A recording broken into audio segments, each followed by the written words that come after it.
April 1, 2023లో ఎవరైతే YouTube ఛానల్లో పరిచయమైన అబ్బాయి, ఇన్స్టాగ్రామ్లో పరిచయమైన అబ్బాయి ఎవరైతే ఉన్నారో అతనికి లవ్ ప్రపోజల్ మా మిస్సెస్ పెట్టింది. ఆ మిస్సెస్ పెట్టడం వల్ల ఆ ఇన్స్టాగ్రామ్ నేను అప్పుడప్పుడు చెక్ చేస్తూ ఉన్నాను.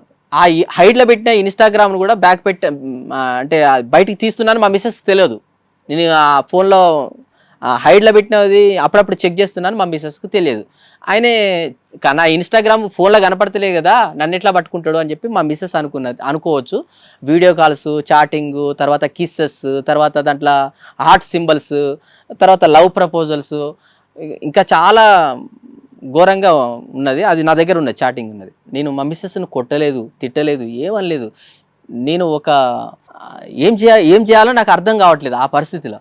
ఆ లవ్ ఇప్పటి నుంచి స్టార్ట్ అయింది మేడం నా పరిస్థితి అంతా. ఇక ఆ అబ్బాయి లవ్ ప్రపోజల్ మా మిస్సెస్ పెడితే, ఎందుకు చేసినావు, నేను ఏం అన్యాయం చేసినా, నాకు 2 చిన్న పిల్లలు ఉన్నారు, నా భవిష్యత్తు ఏంది, నా పిల్లల పరిస్థితి ఏంది అని చెప్పి మా మిస్సెస్ను అడిగినా. అది కూడా నా రికార్డ్ చేసి పెట్టిన, అది కూడా నా దగ్గర ఎవిడెన్స్గా ఉన్నది.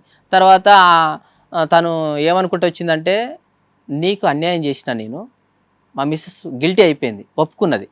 నీకు అయితే అన్యాయం చేసిన, తప్పు చేసిన, ఇప్పుడు నేను ఏం చేయాలి అని చెప్పి మా మిస్సెస్ నన్ను అడుగుతుంటే నేను ఏమన్నానంటే, ఇప్పుడు ఈ సమస్య మన ఇద్దరి మధ్యలో ఒకసారి అట్లా జరిగింది, ఒకసారి ఇట్లా జరిగింది. ఫస్ట్ అబ్బాయి చనిపోయాడు, బీటెక్ ఒక అబ్బాయి లవర్ ఉన్నాడు, ఆయన కూడా యాక్సెప్ట్ చేసిన, తర్వాత 3rd పర్సన్ ఎంట్రీ అయ్యాడు. మన ఇద్దరి మధ్యలో 3 పర్సన్స్ వేరే పర్సన్ ఎంట్రీ అయితేనే మన ఇద్దరి మధ్యలో సమస్య స్టార్ట్ అవుతుంది. ఏదైనా ఉంటే, నీకేమైనా ప్రాబ్లం ఉంటే, నాకు ఇది కావాలి, అది కావాలి, అది చేయాలి అని చెప్పి ఒకసారి అడగకపోతే 2 సార్లు అడుగు. నా దగ్గర ఉన్నప్పుడు ఇప్పుడు మీకు కాకపోతే నేను చేసేది ఎవరి కోసం చేస్తానా? నాకు తాగుడు అలవాటు ఉన్నదా, తిరుగుడు అలవాటు ఉన్నదా, లేకపోతే నేను ఏమైనా ఇంకా వేరే పనులు ఏమైనా ఉన్నాయా? మిమ్మల్ని కాదని చెప్పి ఎక్కడ వెళ్తున్నానా? మార్నింగ్ డ్యూటీకి వెళ్తే సాయంత్రం వరకు కంపల్సరీ నేను ఇంట్లో ఉంటా. మిమ్మల్ని కాదని చెప్పి ఎక్కడికైనా వెళ్ళానా? ఎందుకు ఇట్లా చేసినావు అని చెప్పి మా మిస్సెస్ని అడిగితే నాకు తప్పు అయిపోయిందండి అని చెప్పి ఒప్పుకుంటే, ఇదివరకు జరిగినప్పుడు కూడా అట్నే అన్నావు, తప్పైంది, ఓకే, ఇక నుంచి చెయ్యను, నన్ను క్షమించండి అంటదా, లేదా నాకు నువ్వు అవసరం లేదు, విడాకులు ఇచ్చేస్తాను అంటుందా? రెండిట్లో ఏదో ఒకటి చెప్పండి. తను ఒప్పుకున్న తర్వాత నేను ఒక విషయం చెప్పాను. మీ మమ్మీ నున్ను మీ సిస్టర్ ఇక్కడ హైదరాబాద్లో ఉన్నారు కదా, వాళ్ళని పిలిపి వాళ్ళ ముందు ఒప్పుకో, ఒక స్టాంప్ పేపర్ మీద కాగితం రాసి అని చెప్పి. అయితే వాళ్ళ మమ్మీ వచ్చింది, వాళ్ళ సిస్టర్ వచ్చింది, మా మిస్సెస్ని తిట్టారు, కోప్పడ్డారు, అంత అయిపోయింది. తర్వాత స్టాంప్ పేపర్ రాసి ఇచ్చింది మా అత్తమ్మ, మా 3వ మరదలు. మీ దగ్గర ఉందా పేపర్? ఉంది నా దగ్గర. చూపించండి సార్. ఇట్లా తయారయ్యి వాళ్ళకి ఆ అబ్బాయికి ఫోటోలు పెడుతుంది. ఆ అబ్బాయి ఇంకో అబ్బాయి ఉన్నాడు, ఆ అబ్బాయి బీటెక్ అబ్బాయి.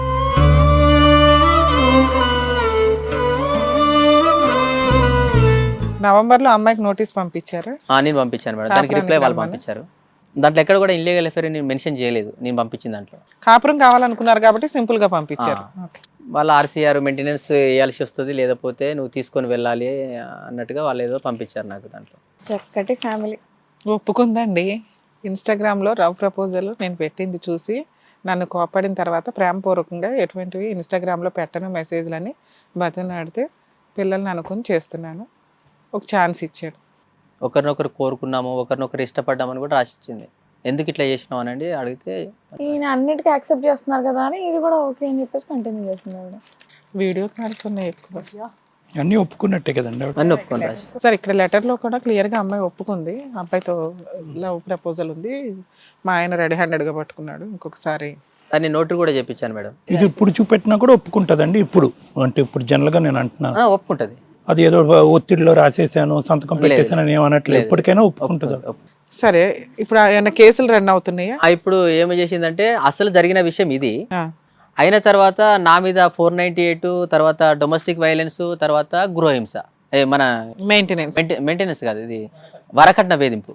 మా అమ్మ నాన్న మీద 498 అంటేనే అది 498 3 and 4 డౌరీ ప్రొవిజన్ యాక్ట్ ఒకటి, పోలీస్ స్టేషన్ కేసు ఒకటి నడుస్తుంది, 350 అదే సెక్షన్స్ వేర్లేండి. ఇప్పుడు నెక్స్ట్ డొమెస్టిక్ వైలెన్స్ కేసు ఒకటి నడుస్తుంది.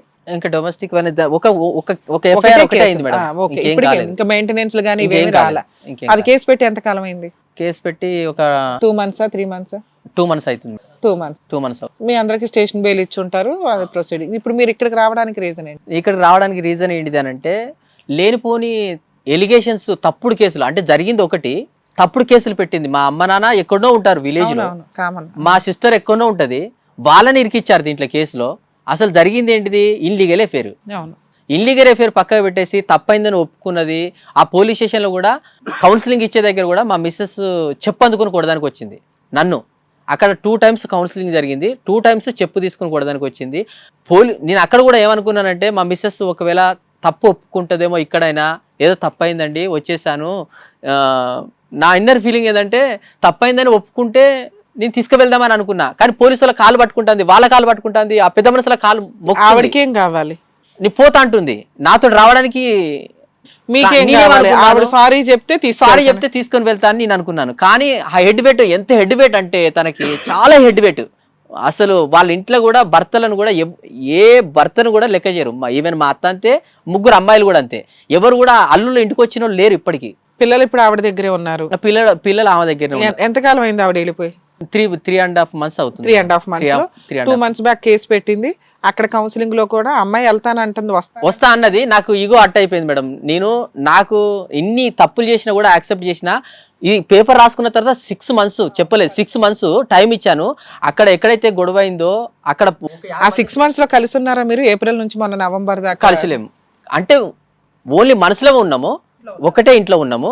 కానీ మా మిస్సెస్ అక్కడ ఎక్కడైతే ఈ కాగితం రాసుకున్న తర్వాత వాళ్ళ మదర్ వచ్చిన తర్వాత వాళ్ళ నాన్న పిలిపించింది మా మిస్సెస్. నేను ఉండను, అవసరం లేదు, నీకు డైవర్స్ ఇచ్చేస్తా అని చెప్పి నా మీద బాగా అగ్రెసివ్ అయితే, మీ నాన్నని పిలవకు, మీ నాన్నకు మాట్లాడే విధానం తెలియదు, 4 అమ్మాయి మీ అమ్మనే పట్టించుకోలేదు, మిమ్మల్ని పట్టించుకోలేదు, మీ చెల్లెల పెళ్లి ఆవిడ నన్ను క్షమించండి ఇంకోసారి ఇలా చెయ్యను అని మళ్ళీ అడిగితే మీరు మళ్ళీ ఛాన్స్ ఇస్తారా? విడాకులు కావాలా? నాకు వద్దు మేడం. నేనేమనుకుంటున్నానంటే మీకేం కావాలి డైరెక్ట్ నేను చెప్పేస్తాను. జస్ట్ ఈ కాగితం రాసిన తర్వాత ఇంకొకటి జరిగింది విషయం, ఆ విషయం చెప్తున్నాను. పక్కన బట్టి అక్కడ రూమ్ కాల్ చేసి వేరే దగ్గరికి వెళ్ళిన తర్వాత ఆ పక్కన బట్టి ఫోన్ యాక్సెస్, ఫోన్ ఒకటి ఖరాబ్ అయిపోయింది. మా ఇద్దరికి ఫోన్ ఉంటే ఒక ఫోన్ ఖరాబ్ అయితే ల్యాండ్ ఫోన్ మాత్రం కంపల్సరీ ఇంట్లో ఉంటుంది మేడం. మా ఇంట్లో మాత్రం ల్యాండ్ ఫోన్ కమ్యూనికేషన్ కోసం మాత్రం కంపల్సరీ ఉంచుకుంటా. ఫోన్ యాక్సెస్ ఎందుకు ఇవ్వలేదనంటే నా ఫోన్ ఖరాబ్ అయిపోయింది, ఫైనాన్షియల్గా వీక్లో ఉన్నాను, నాకు ఫైనాన్షియల్ కూడా అమౌంట్ అంత లేదు, ఖర్చులు అయిపోయాను, చాలా ఇబ్బందులు ఉన్నాను అని చెప్పి మా మిస్సెస్కి చెప్పాను. చెప్పిన తర్వాత అక్కడి నుంచి వెళ్ళి పరువు పోయింది నాకు. ఎక్కడైతే మేము రూము పికెట్లో ఉన్నామో అక్కడి నుంచి మళ్ళీ మా ఇంటి పక్కన బట్టి ఒక పర్సన్ను గర్ల్ను పరిచయం చేసుకొని ఆమె ఫోన్ మాట్లాడడం స్టార్ట్ చేసింది. నువ్వు ఎవరికి చేస్తున్నావు అంటే మా అమ్మ నాన్నకి చేస్తున్నా అంటది. నువ్వు అమ్మ నాన్నకి చేయాలంటే ఇంట్లో ల్యాండ్ ఫోన్ ఉన్నది కదా, కావాలంటే నా ఫోన్ ఉన్నది కదా, నా ఫోన్ నుంచి నువ్వు ఫోన్ చేయొచ్చు కదా. అవి కంటిన్యూ అయింది కాబట్టి గొడవ జరిగింది, ఆవిడ బయటికి వెళ్ళిపోయింది, పోలీస్ స్టేషన్లో కేసు ఫైల్ చేసింది.